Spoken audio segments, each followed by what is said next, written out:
Good afternoon, everyone. Welcome to first PUC electronic classes. Okay, in my last class, we have seen about the concept of electricity. Okay, charges, definition of charge, the evolution of the name electricity. Next, properties of charges, types of charges, SI unit of charge. Just recall it now. Okay, what is charge? It is a physical quantity of some particular some particles which is responsible for electrical forces. Okay. Two types of electric charges are positive charge and negative charge. Next,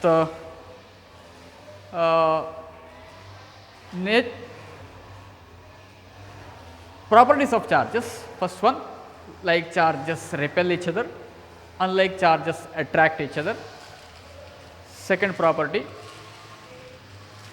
charges are conserved, charges cannot be created nor be destroyed. Third property, charges reside on outer surface of the charged conductor. Next, charge is quantized, it can take only integral values. So, charge q is equal to plus or minus n into E. Okay.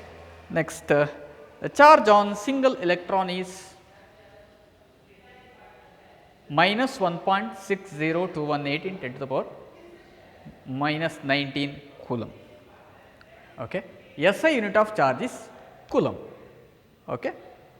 The name coulomb is derived from the name of the physicist Charles Augustine Coulomb, who studied the different phenomenon or the force of attraction between two or more charges. Okay. Next, further if you move the number of electrons in 1 coulomb of charge, number of electrons in 1 coulomb of charge.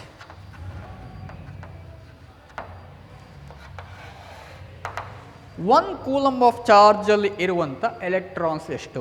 ಯಾಕೆ electron ಅನ್ನೇ ಹೇಳಬೇಕು, ನಿಮಗೆ proton ಅನ್ನು add ಮಾಡಲಿಕ್ಕಾಗೋದಿಲ್ಲ ಅಥವಾ remove ಮಾಡಲಿಕ್ಕಾಗೋದಿಲ್ಲ, ಯಾಕೆಂದರೆ inner ಏನು nucleus ಅಲ್ಲಿ ಇರುವಂಥ ಪಾರ್ಟಿಕಲ್ ಅದು ಪ್ರೋಟಾನ್. ಹಾಗಾಗಿ ಚಾರ್ಜಿಂಗ್ ಮೆಥಡ್ ಏನಿದೆ, electrification charging is the process of adding or removal of electrons from a body. ಅಂದರೆ ಎಲೆಕ್ಟ್ರಾನನ್ನು ಆ್ಯಡ್ ಮಾಡುವಂಥ ಪ್ರೊಸೆಸ್ ಅಥವಾ ರಿಮೂವ್ ಮಾಡುವಂಥ ಪ್ರೊಸೆಸ್. ಓಕೆ, ನಾನು ಇದನ್ನು ಲಾಸ್ಟ್ ಕ್ಲಾಸಲ್ಲಿ ಒಮ್ಮೆ ಹೇಳಿದ್ದೇನೆ. ಎಲೆಕ್ಟ್ರಾನನ್ನು ನೀವು ಆ್ಯಡ್ ಮಾಡಿದರೆ ಆ ಬಾಡಿ ನೆಗೆಟಿವ್ಲಿ ಚಾರ್ಜ್ಡ್ ಬಾಡಿ ಆಗ್ತದೆ. ಎಲೆಕ್ಟ್ರಾನನ್ನು ರಿಮೂವ್ ಮಾಡಿದರೆ ಆ ಬಾಡಿ ಪಾಸಿಟಿವ್ಲಿ ಚಾರ್ಜ್ಡ್ ಬಾಡಿ ಆಗ್ತದೆ. ಓಕೆ, ಹಾಗಾಗಿ 1 coulomb charge, 1 coulomb of charge ಒಂದು ಬಾಡಿಯಲ್ಲಿ ಮಾಡಿ ಅಂತ ಹೇಳಿದರೆ ಅಲ್ಲಿ ನೀವು ಎಷ್ಟು ಎಲೆಕ್ಟ್ರಾನ್ ರಿಮೂವ್ ಮಾಡಬೇಕು ಅಥವಾ ಎಷ್ಟು ಎಲೆಕ್ಟ್ರಾನ್ ಆ್ಯಡ್ ಮಾಡಬೇಕು ಅಂತ ಹೇಳೋ questions. Okay, amount of charge amount of number of electrons in 1 coulomb of charge. How do you find out? ಹೇಗೆ ಅದನ್ನು ನೀವು ಕ್ಯಾಲ್ಕುಲೇಟ್ ಮಾಡ್ತೀರಿ? Okay, we have one of the property of charge. Charge is quantized. Charge is quantized. Can take only integral values. Q equal to N into E.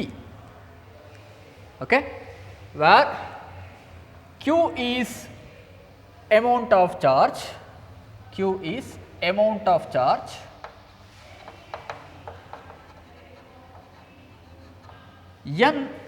E is charge on electron.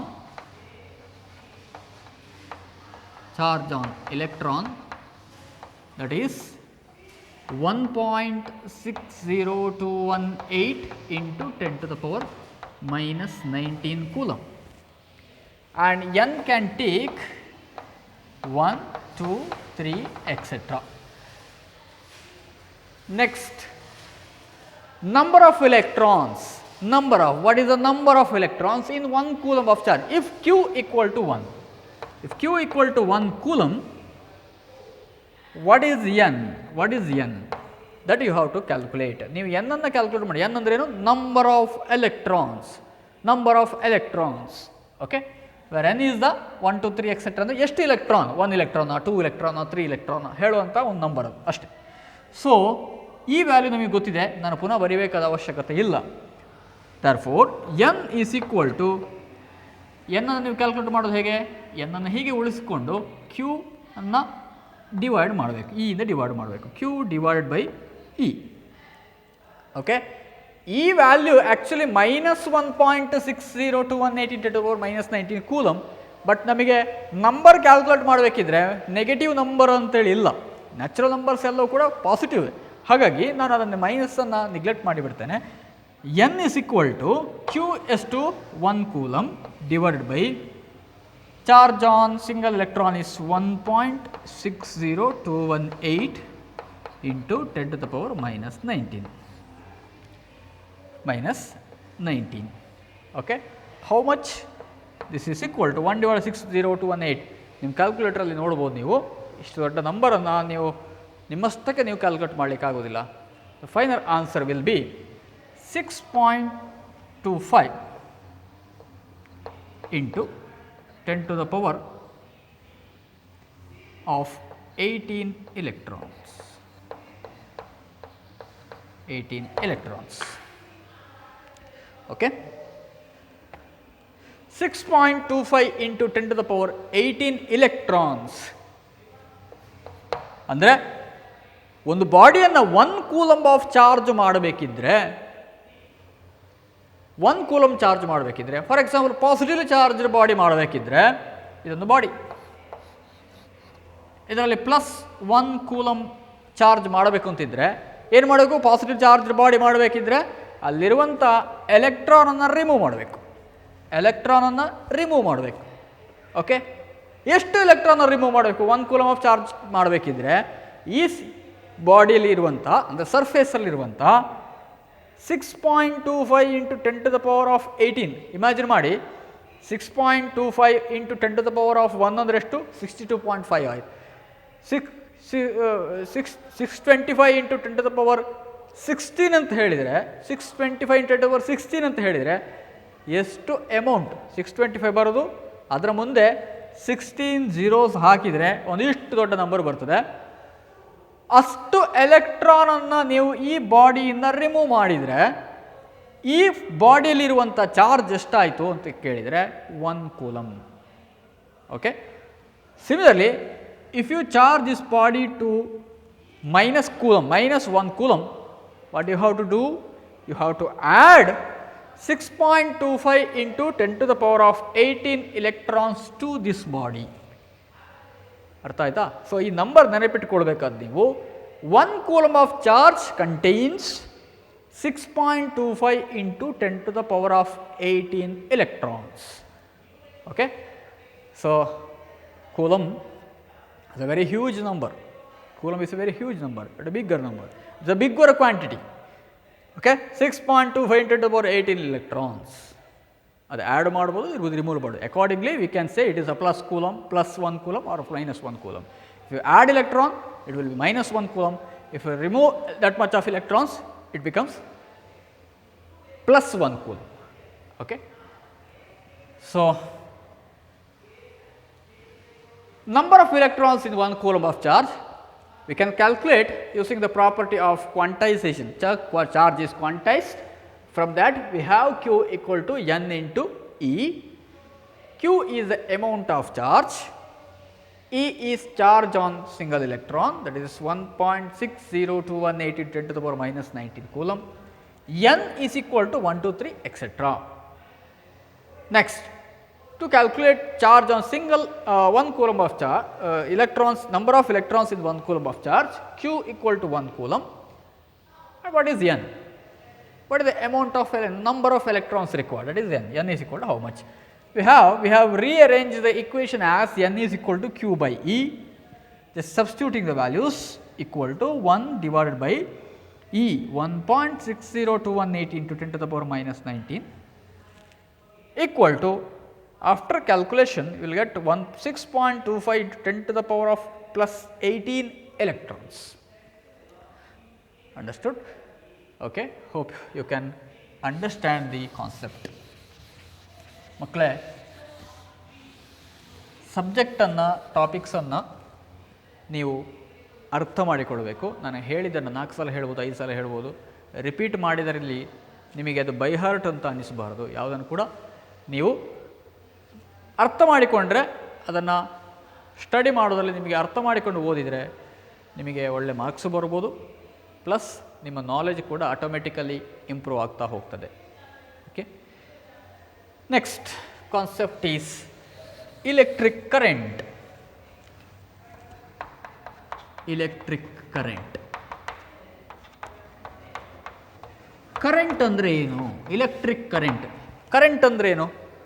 Common ಮೀನಿಂಗಲ್ಲಿ current ಅಂದರೆ ಏನು? ಪ್ರವಾಹ, moment. Current ಅಂದರೆ ಏನು? Moment. Okay, electric current ಅಂದ್ರೇನು? Electricity, electric charges are moving. If charges are moving in one particular direction, then we can say there is electric current. ಅರ್ಥ ಆಯ್ತಾ? ಏನು? Current ಅಂದರೆ ಪ್ರವಾಹ, ಎಲೆಕ್ಟ್ರಿಕ್ ಕರೆಂಟ್ ಅಂದರೆ if charges are moving in a particular direction, it becomes electric current. Okay? So, what are the required conditions to get electric current? To have electric current? Current ಇದೇ ಇರಬೇಕು ಅಂತಿದ್ರೆ ಬೇಕಾದಂಥ condition ಏನು? ಪ್ರವಹಿಸಬೇಕು ಅಂತಿದ್ದರೆ, ವಿದ್ಯುತ್ ಪ್ರವಹಿಸಬೇಕು ಅಂತಿದ್ದರೆ, ವಿದ್ಯುತ್ ಪ್ರವಹಿಸಬೇಕು ಅಂತಿದ್ದರೆ ಏನೆಲ್ಲ conditions ಬೇಕು? there should be ಒಂದು ಮೀಡಿಯಾ. ಅಲ್ಲಿ ಏನಿರಬೇಕು? ಒಂದು ಮೀಡಿಯಾ ಏನಲ್ಲಿ? Usually the conductor, copper wire ಅಥವಾ ಅಲ್ಯೂಮಿನಿಯಂ ವಯರ್. ಒಂದು ಗುಡ್ ಕಂಡಕ್ಟರ್ ಮೆಟಾಲಿಕ್ ವಯರನ್ನು ನಾವು ಇಟ್ಕೊಂಡಿರಬೇಕು.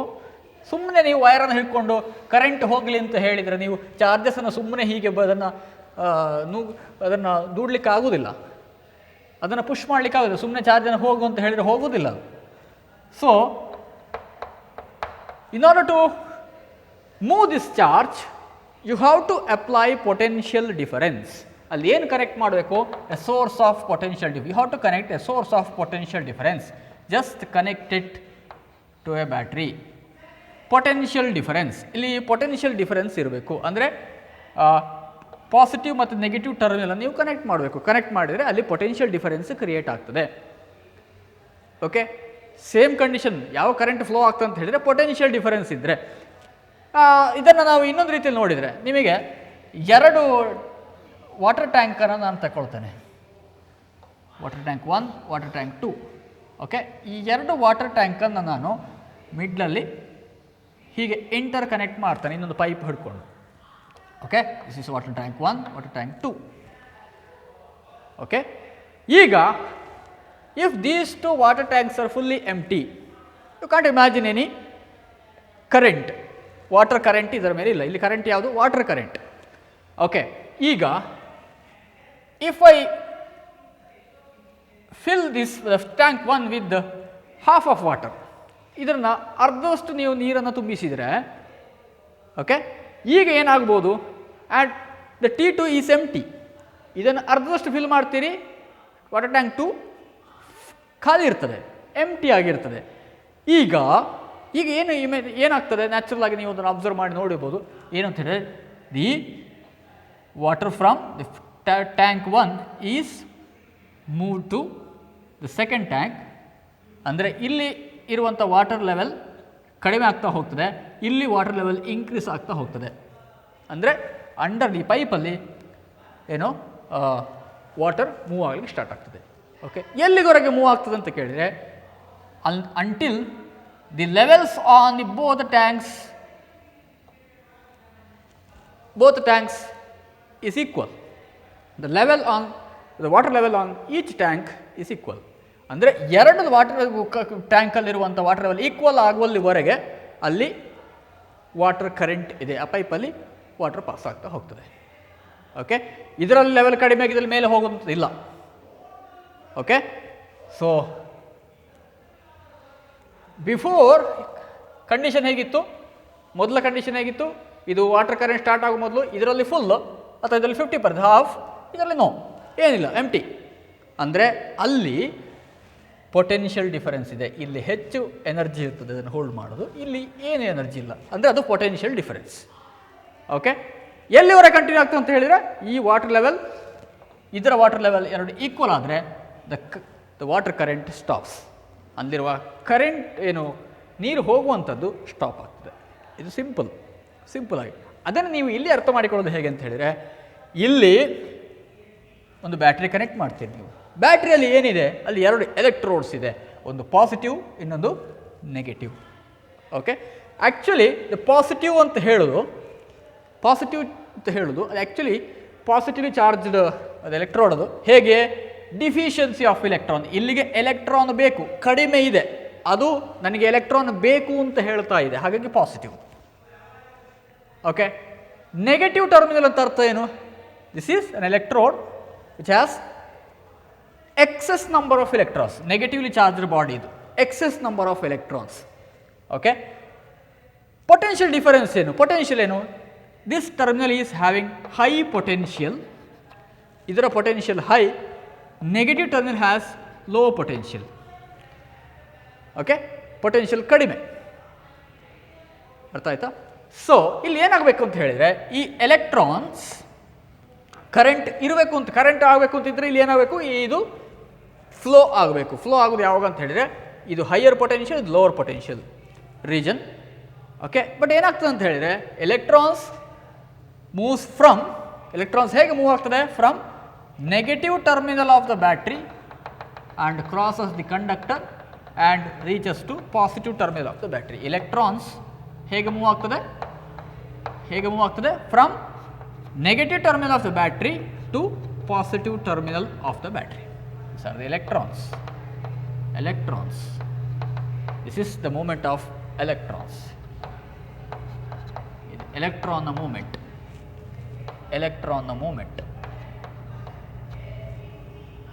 ಅರ್ಥ ಆಯ್ತಾ? ಸೊ ಆ್ಯಕ್ಚುಲ್ ಆಗಿ ಪ್ರೊಸೆಸ್ ಆಗುವಂಥದ್ದು ಇದು.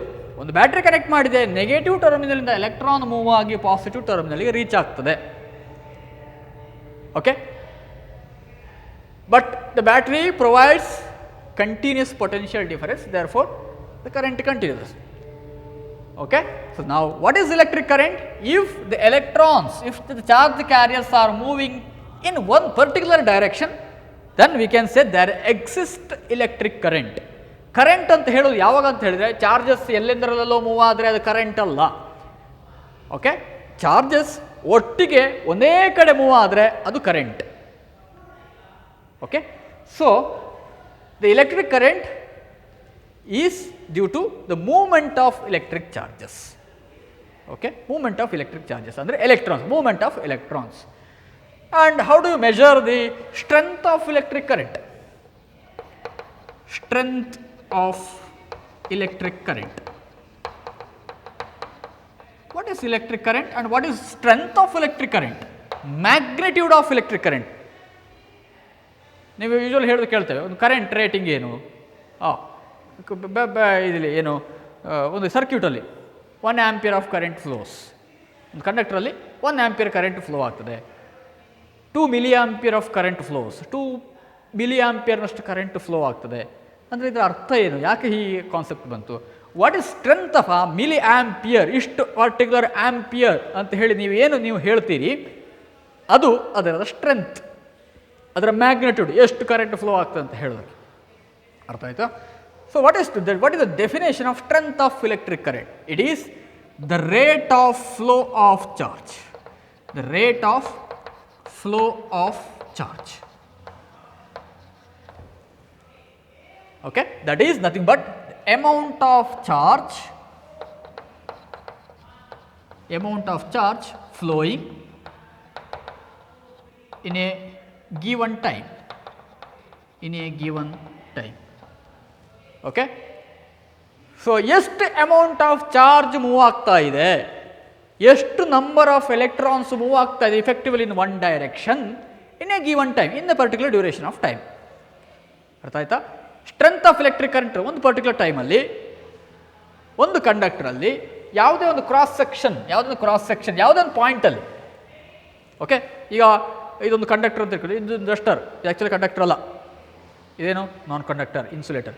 But imagine this as a conductor, good conductor. Okay, if electrons are moving from here to here, ಇಲ್ಲಿಂದ ಇಲ್ಲಿಗೆ ಎಲೆಕ್ಟ್ರಾನ್ಸ್ ಮೂವ್ ಆಗ್ತಾ ಅಂತ ಇದಾದರೆ ಇದರಲ್ಲಿರುವ ಸ್ಟ್ರೆಂತ್ ಆಫ್ ಎಲೆಕ್ಟ್ರಿಕ್ ಕರೆಂಟ್ ಏನು? ಯಾವುದೊಂದು ಪರ್ಟಿಕ್ಯುಲರ್ ಪಾಯಿಂಟನ್ನು ನೀವು ಕನ್ಸಿಡರ್ ಮಾಡಿ, ಇದು ಕ್ರಾಸ್ ಸೆಕ್ಷನ್, ಈ ಪಾಯಿಂಟ್, ಇದರ ಕ್ರಾಸ್ ಸೆಕ್ಷನ್ ವ್ಯೂ ಏನಿದು ಸ್ಕ್ವೇರ್. ಸೊ ಇಲ್ಲಿ ಕೂಡ ನೋಡಿದರೆ ಇಲ್ಲಿ ಕಟ್ ಮಾಡಿದರೆ ನಿಮಗೆ ಕ್ರಾಸ್ ಸೆಕ್ಷನ್ ವ್ಯೂ ಸ್ಕ್ವೇರೇ ಬರ್ತದೆ. ಈ particular cross sectional cross section ನೀವೇನು ಪರ್ಟಿಕ್ಯುಲರ್ ಡ್ಯೂರೇಷನಲ್ಲಿ ಎಷ್ಟು ಎಲೆಕ್ಟ್ರಾನ್ಸ್ ಪಾಸ್ ಆಯಿತು, ಇಲ್ಲಿ ಬರುವಂಥ ಎಲೆಕ್ಟ್ರಾನ್ಸ್ ಆ ಪರ್ಟಿಕ್ಯುಲರ್ ಡ್ಯೂರೇಷನಲ್ಲಿ ಎಷ್ಟು ಅಂತೇಳಿ ನೀವು ನೋಡಿದರೆ ಈ ಕಂಡಕ್ಟರಲ್ಲಿ ಫ್ಲೋ ಆಗುವಂಥ ಸ್ಟ್ರೆಂತ್ ಆಫ್ ಎಲೆಕ್ಟ್ರಿಕ್ ಕರೆಂಟ್ ಸಿಗ್ತದೆ.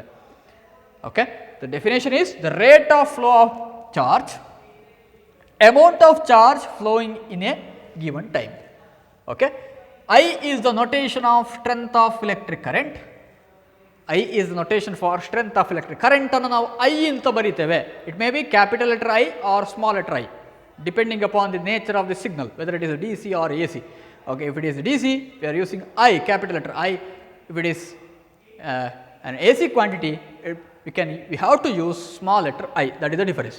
I is equal to the amount of charge flowing in a cross section of a conductor in t second. Okay, I is equal to Q by T. So what is its unit? Its unit is ampere. Its SI unit is ampere. Understood? Strength of electric current can be defined as the rate of flow of charge, the amount of charge flowing through a cross section of a conductor in a given time. Okay, further if I extend the concept,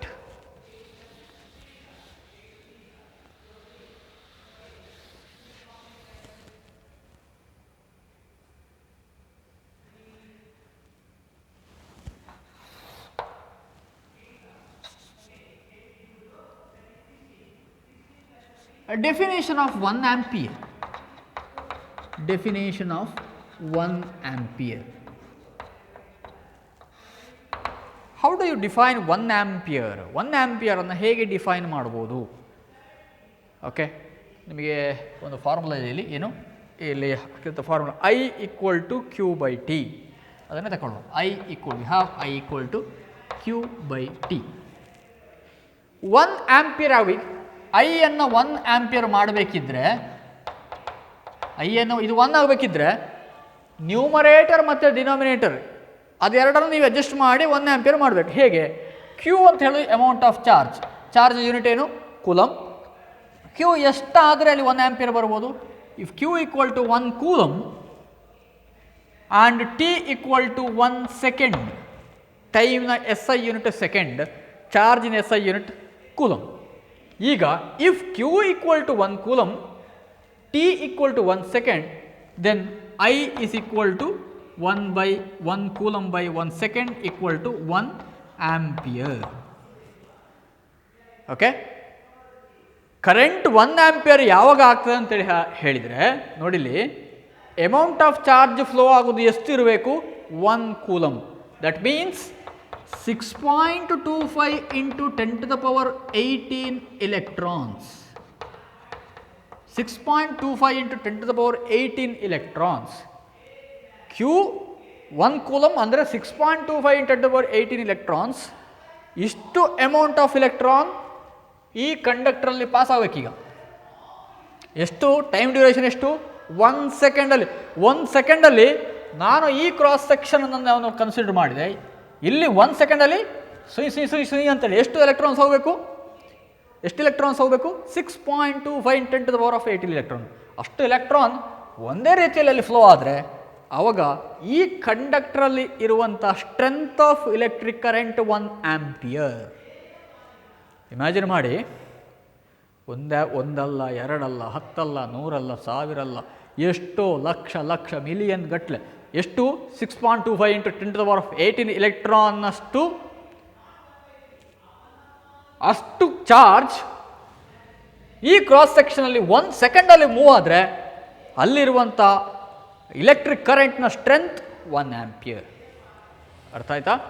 imagine ಮಾಡಿ ಎಷ್ಟು ದೊಡ್ಡ quantity ಇದು ampere ಅಂತ ಹೇಳೋದು, ಎಷ್ಟು ದೊಡ್ಡ quantity.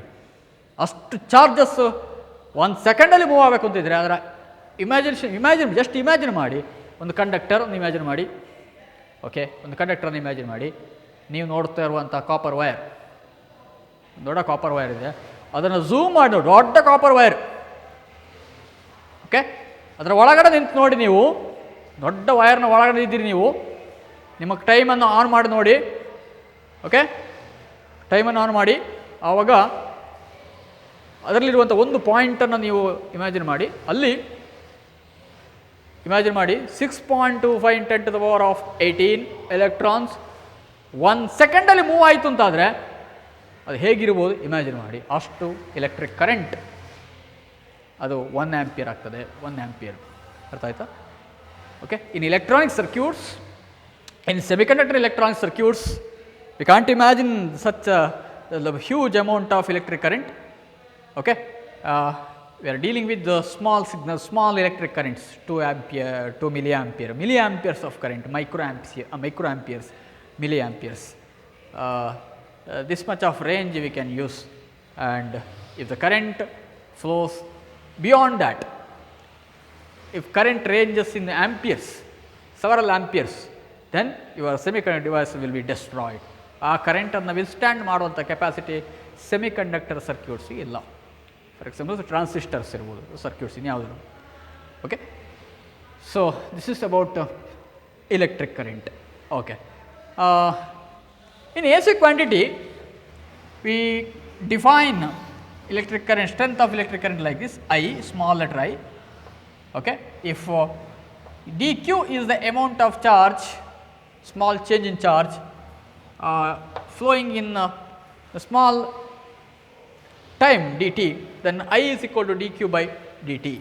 Why dq and dt? dq andre no, change in charge, change in charge, change in the amount of charge. dt is change in time, change in time. Okay, D T, D ಅಂತೇಳಿ ಸೇರಿಸೋದು ಯಾವಾಗ small fraction, small variation ಇದ್ದರೆ ಅಲ್ಲಿ ಯಾವಾಗ charge flow variation ಇರ್ತದೆ. If the conductor is connected across source of A C signal, A C signal ಅದಕ್ಕೆ connect ಮಾಡಿದರೆ ಅಲ್ಲಿ ಚಾರ್ಜ್ ಒಮ್ಮೆ ಜಾಸ್ತಿ ಆಗ್ತದೆ, ಮ್ಯಾಕ್ಸಿಮಮ್ ಹೋಗ್ತದೆ, ಡಿಕ್ರೀಸ್ ಆಗ್ತದೆ, ಆಮೇಲೆ ಡೈರೆಕ್ಷನ್ ಚೇಂಜ್, ಅಪೋಸಿಟ್ ಡೈರೆಕ್ಷನ್, ಒಂದು ಡೈರೆಕ್ಷನಲ್ಲಿ ಮೂವ್ ಆಗಿದ್ದು ಸಡನ್ ಇನ್ನೊಂದು ಡೈರೆಕ್ಷನ್ ಚೇಂಜ್ ಆಗ್ತದೆ. ಆ ಥರ ಎ ಸಿ ಕ್ವಾಂಟಿಟಿ ಇರ್ತದೆ, ಅಲ್ಲಿ ನೀವು ಪರ್ಟಿಕ್ಯುಲರ್ ಆಗಿ ಇಷ್ಟೇ ಚಾರ್ಜ್ ಫ್ಲೋ ಆಗ್ತದೆ ಅಂತ ಹೇಳಲಿಕ್ಕೆ ಆಗೋದಿಲ್ಲ. ಅದಕ್ಕೋಸ್ಕರ ನಾವು d q, small change in charge. Okay, time ಕೂಡ ಚೇಂಜ್ ಆಗಿದೆ, ಟೈಮ್ ಡ್ಯೂರೇಷನ್ ಇನ್ಕ್ರೀಸ್ ಆಗ್ತಾ ಚೇಂಜ್ ಆದ ಹಾಗೆ ವೇರಿಯೇಷನ್ ಆಫ್ ಚಾರ್ಜ್ ಕೂಡ ಇದೆ, ಹಾಗೆ d t. So I is equal d q by d t related to A C signal. Okay, ಎಷ್ಟು ನೆನಪಿಟ್ಕೊಳ್ಳಿ, the moment of charge constitutes electric current. First point, strength of electric current can be defined as the rate of flow of charge through a cross section of a conductor. Okay, next, also we can define it as the amount of charge flowing through a cross section of a conductor in 1 second. If I is the strength of electric current, Q is the amount of charge, and T is the time duration, I can be written as strength of electric current I is equal to Q divided by T. Its SI unit is ampere. We denote it by capital letter A. Okay, ಅದರ unit ಅನ್ನು A ಅಂತ ಬರೀತೇವೆ. Example, ಇಲ್ಲಿ example ಏನು ಕೊಡ್ಬೋದು ನಾವು? 1 ampere, 2 ampere, 2 milli ampere, 3 milli ampere, 4 milli ampere, ಈ ಥರ micro ampere, nano ampere, ಈ ಥರ ನಾವು ಬರಿತಾ ಹೋಗ್ತೀವಿ. ಅಂದರೆ ಆಂಪಿಯರ್ ಅಂತ ಹೇಳೋದು ವೆರಿ ವೆರಿ ಇಂಪಾರ್ಟೆಂಟ್, ಇದರ ಯೂನಿಟ್ ಅದು. Okay, the definition of 1 ampere: if 1 coulomb of charge flowing through a cross section of a conductor in 1 second, the strength of electric current is said to be 1 ampere. Okay, hope this much of thing you can understand.